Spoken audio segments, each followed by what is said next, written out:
Good morning, students. Today we will discuss about the carbonization. It's a conversion of coal into coke is known as carbonization, and it is also known as destructive distillation. During the process of carbonization, when coal is slowly heated, firstly moisture content and accumulated gases are driven out at about 260 to 270 degrees centigrade. Water vapors and H2S, lower olefins and paraffins are evolved. At about 350 degrees centigrade, there is a decomposition of coal. At about 400, there is a caking coal is produced.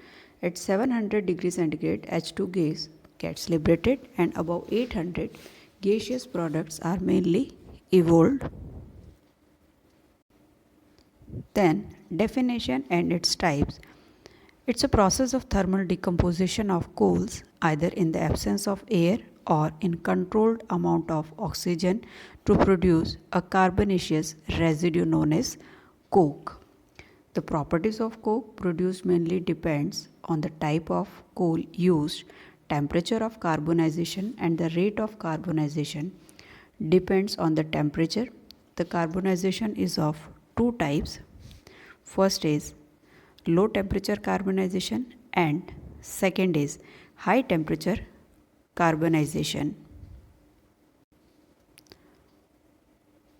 Low temperature carbonization is used to produce liquid fuels while high temperature carbonization is used to produce gaseous product.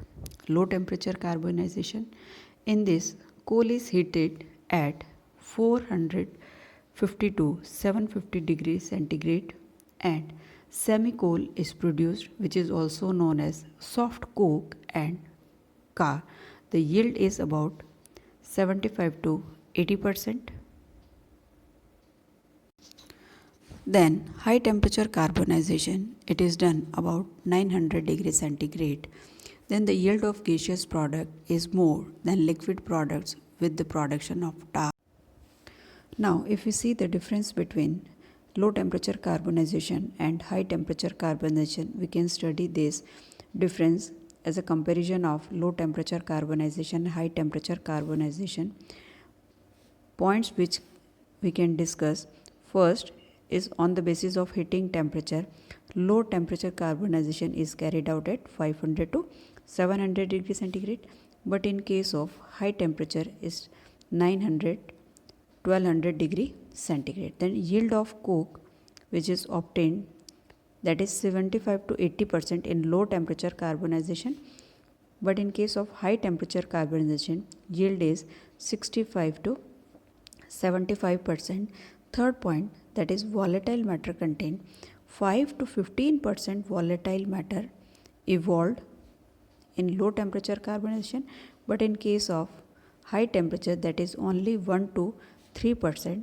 Then the mechanical strength, low temperature carbonization is of poor quality, or we can say its a mechanical strength is not so much good, but in case of high temperature carbonization it is of good mechanical strength. Then the calorific value 6500 to 9500 kilocalorie per meter cube.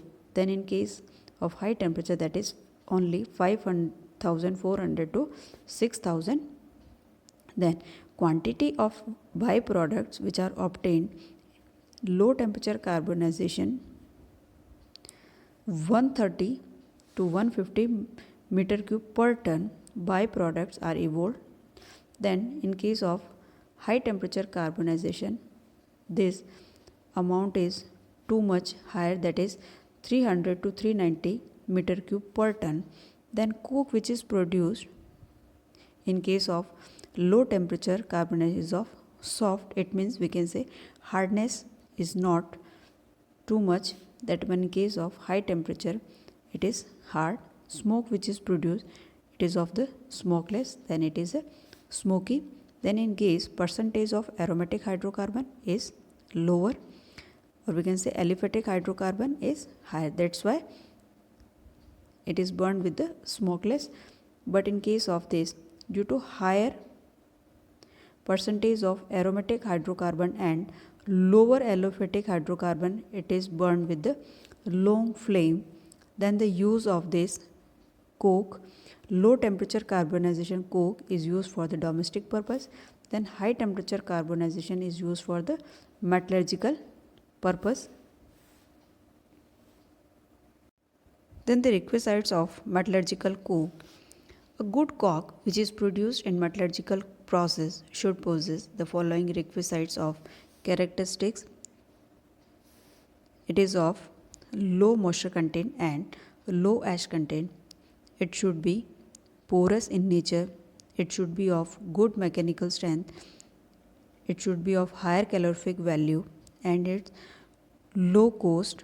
It means if we discuss about the bulk, means costing should be low.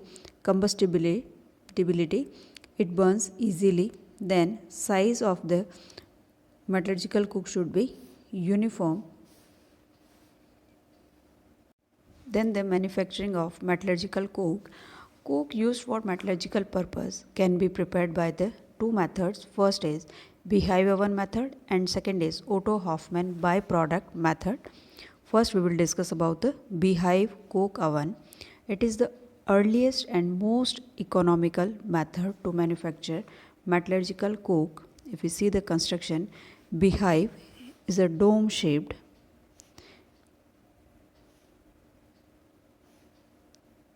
It's a dome shaped fire brick chamber. It is known as beehive oven because it is similar to the shape of beehive. It is 4 meter wide and 2.5 meter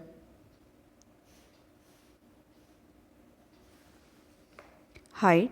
There are two openings, one at the top of the oven and other on the side for the supply of air and discharging of coke. Then if we see the working of this beehive coke oven, the coal is charged from the top opening and form a layer of about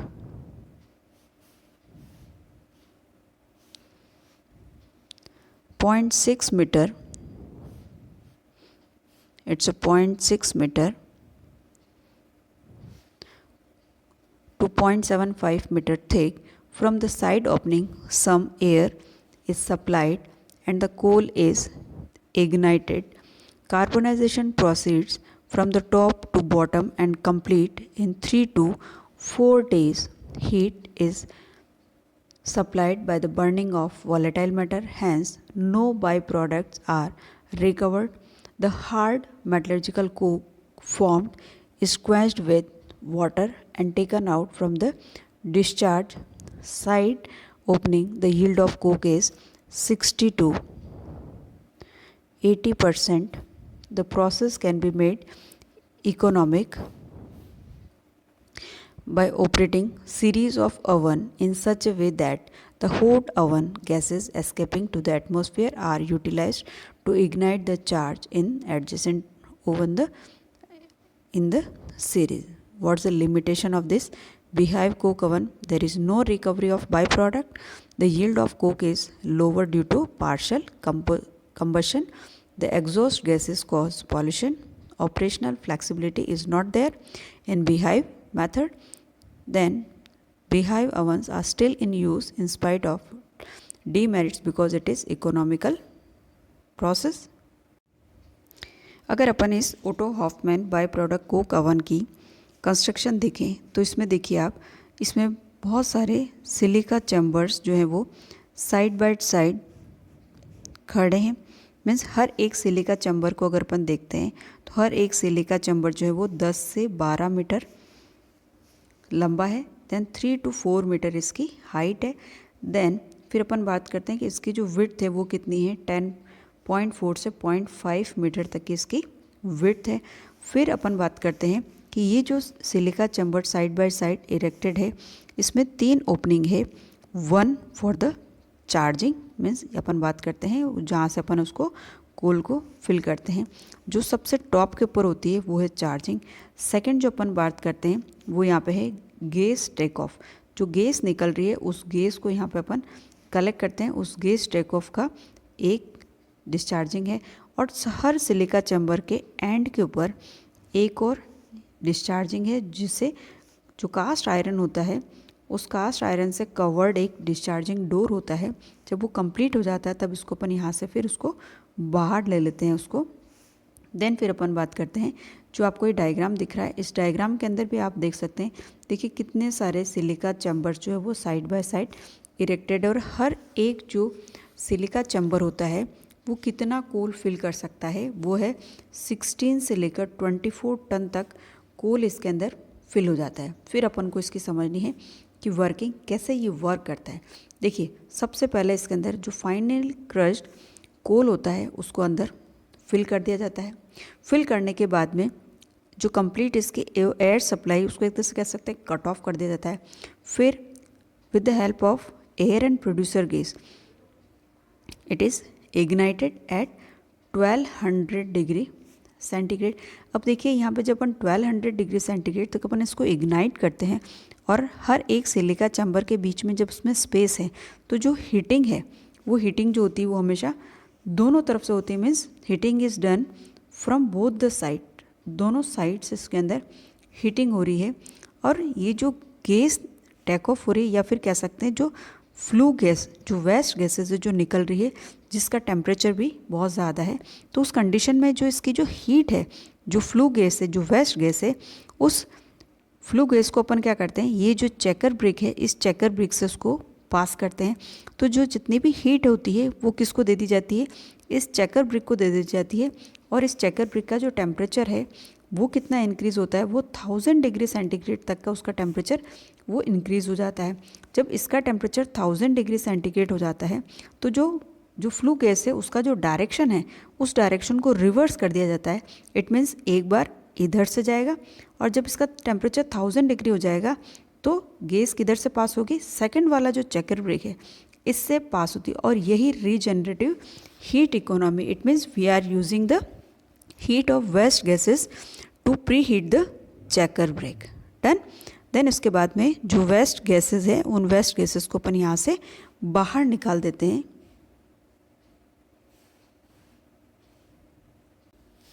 अब देखिए जो process है heating का process वो continue चलता रहेगा till जब तक कि उसके अंदर जो वॉलेटाइल मैटर है वो सारा का सारा कंप्लीट नहीं हो जाता। देन जो कार्बोनाइजेशन प्रोसेस है, ये कार्बोनाइजेशन प्रोसेस कितना टाइम लगाता है, 11 to 18 आवर्स तक इसमें कार्बोनाइजेशन के अंदर टाइम लगता है। जब 11 to 18 आवर्स हो जाते हैं तब उसके बाद में जो उसका साइड डोर होता है, साइड डिस्चार्जिंग जो डोर होता है, उस डोर को ओपन कर लिया जाता है और जितना भी कोल कोक के अंदर कन्वर्ट होता है उसको बाहर ले लिया जाता है। उसके बाद में ये डायरेक्ट ये इलेक्ट्रिकली ड्राइवन होता है। उसके बाद में इसको क्वेंच करना होता है। जो हॉट कोक होता है, the hot coke is quickly quenched by water, that is known as the wet quenching, or by passing inert gases from boiler, that is known as the dry quenching. Then this dry quenching is more useful because coke produced is more strong and dense. The yield of coke is about 75%. तो हम ये समझते हैं कि जो dry quenching है वो बहुत ज़्यादा अच्छी तरह से किया जाता है। उसकी वजह से जो अपन को मिल रहा है, जो कोक मिल रहा है, बहुत ज़्यादा स्ट्रॉन्ग और डेंस अपन को मिल रहा है। कोल को फिल करने के लिए सबसे जो टॉप डोर है उससे कोक को फिल किया। उसके बाद में ये इग्नाइट होता है और इग्नाइट होने के बाद में कोल जो है वो कोक के अंदर कन्वर्ट होता है। देखिए इसमें धीरे धीरे इसका कलर चेंज हो रहा है और कलर चेंज होने के बाद में मीन्स वो उसमें कन्वर्जन चल रहा है। अब देखिए धीरे धीरे ये कहाँ जाता है, जब कम्प्लीटली जो कोल है वो जब कोक में कन्वर्ट हो जाता है तो इलेक्ट्रिकली ड्राइव मीन्स एक हेल्प की तरफ से जो रेड हॉट कोक है उसको बाहर निकाल लिया जाता है। ठीक है, और ट्रक की हेल्प से इसको दूसरी जगह ले जाया जाता है जहाँ इसकी क्वेंचिंग करी जाती है। ये यहाँ पे क्वेंचिंग चल रही है, मीन्स उसको ठंडा कर रहे हैं। इसमें दोनों मेथड है, वो वेट क्वेंचिंग भी होता है, देन उसमें ड्राई क्वेंचिंग भी होता है। क्वेंच करने के बाद में इसको बाहर लेके आ जाता है। बाहर लाने के बाद में इसको कलेक्ट किया जाता है। ये कोक में कन्वर्ट हो गया है। कंपेयर करते हैं, if we compare the wet and dry quenching, wet quenching is done by the spraying of water, Then dry quenching is done by the passing of liquid or nitrogen gas. Moisture content is higher, then in this case no moisture content. Coke has poor mechanical strength, but in case of dry quenching it's a good mechanical strength. Coke of less density, then if you see the density of dry quench, that is a high density, then coke may contain impurities, but in case of dry quenching there is a less chance to found impurities. It means we can say it's of a less impurities. Then process is costly, but in case of dry quencher it's a comparatively cheaper. Then recovery of byproducts. The mixture of gases and the vapors known as the coke oven gas evolved on carbonization are collected separately and valuable byproducts are recovered. Coke oven gas consists of ammonia, naphthalene, benzene, tar and moisture. इसमें बहुत easy तरीके से अगर अपन समझें, जो कोल Coke के अंदर convert हो रहा है, जो कोक अवन गैस जो गैस टेक ऑफ है उसके अंदर क्या हो रहा है, कोक अवन गैस कहलाती है और उसके अंदर बहुत सारे वैल्यूबल प्रोडक्ट्स हो सकते हैं. इन वैल्यूबल प्रोडक्ट्स को भी क्या करते हैं, सेपरेट करते हैं. तो सबसे पहले अपन सेपरेट करते हैं, टार को सेपरेट करते हैं. जो कोक अवन गैस है first is partially through a tower where liquid ammonia is sprayed. Tar and dust are collected in the tank. Then tar and ammonia are recovered. Then tar is used for the road making and for the processing timber. Then second is recovery of ammonia. The gas enters in second tower where water is sprayed. Ammonia goes into the solution of water. It means in the form of ammonium hydroxide. Removal of ammonia is essential as it can cause blockage of gas pipes by ammonium carbonate. Ammonia is removed by dilute H2SO4 to form ammonium sulfate which is used as a fertilizer. Then फिर अपन बात करते हैं यहाँ पे naphthalene. Recovery of naphthalene जो है, the gases are then passed through the cooling tower where ice cold water is spread.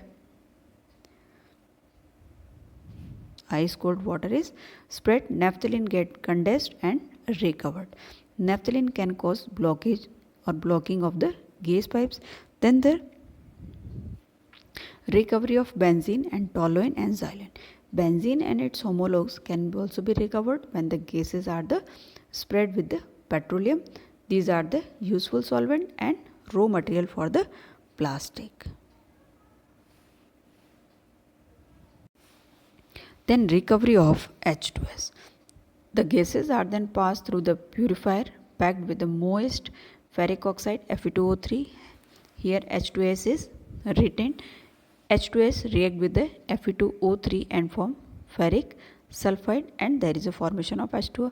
When all ferric oxide is changed into ferric oxide, the purifier is exposed to atmosphere so that ferric oxide is regenerated. H2S and other compounds present in coal may give foul-like smell. Then it's a complete detail of carbonization.